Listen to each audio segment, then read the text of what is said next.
What's up, besties? If you're new here, my name is Jennifer, and I am a full-time data analyst and full-time IT baddie.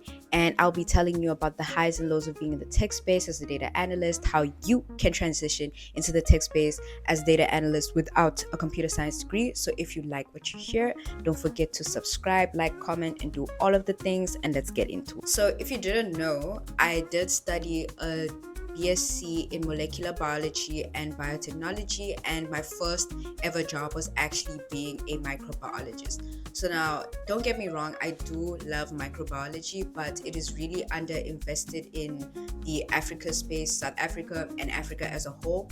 And there weren't a lot of job opportunities, especially for people who didn't have like a lot of experience.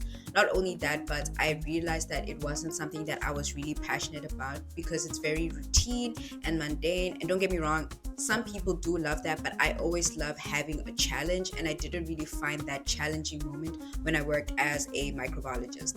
Now, was it simple? No, because there was many tears. There was a lot of me having to reach out to a lot of my connections on LinkedIn to understand what they do in their roles. And luckily for me, I had like a lot of people who were willing to assist, actually, in as much as I did get a lot of rejections or a lot of people who just weren't interested in kind of explaining to me how data analysis work. There were a few people, even from the American side of things, who were willing to have phone calls with me, just explain to me that data analysis needs like basic statistics. You need to learn SQL, you need to learn Python, you need to learn Excel. And I basically just had trial and error, learning from YouTube, learning from Data Camp, and learning from other cheap or free resources, just trying to get my foot in the door.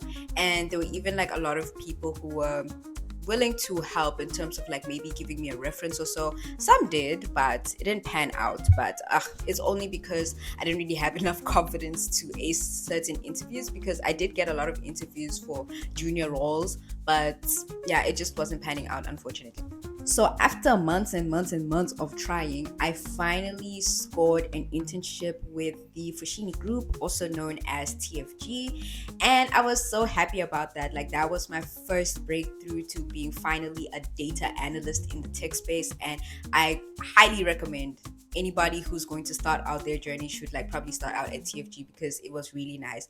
There was a lot of staff discounts that really assisted, especially with an internship that doesn't really pay a lot in general in comparison to junior roles or your grad programs. But it was really helpful that they had like a lot of staff discounts and discounts to help people who weren't really earning as much as like permanent employees. So I had my fun there, and the role was really more Excel dominant. So I really didn't have to use the SQL and the Python that I learned in courses and from varsity.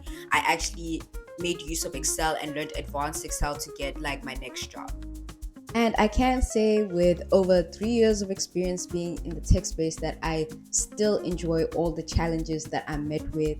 There isn't a challenge that I haven't enjoyed, unless it's probably people being mean for no reason, but that's like a universal thing in jobs. So, but I really do enjoy it. The skills that I have learned have opened me to several job opportunities that doesn't even necessarily have to be in data analysis. So I'm able to apply for data analytical roles, which are senior, team lead roles, and sometimes I do get headhunted for junior data science roles, data engineering roles, and analytical engineering roles. So the job opportunities have been endless. The pay has also been like so tea. Don't let them fool you. The pay has been so tea.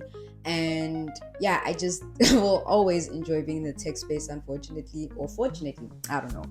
But I love what I do here.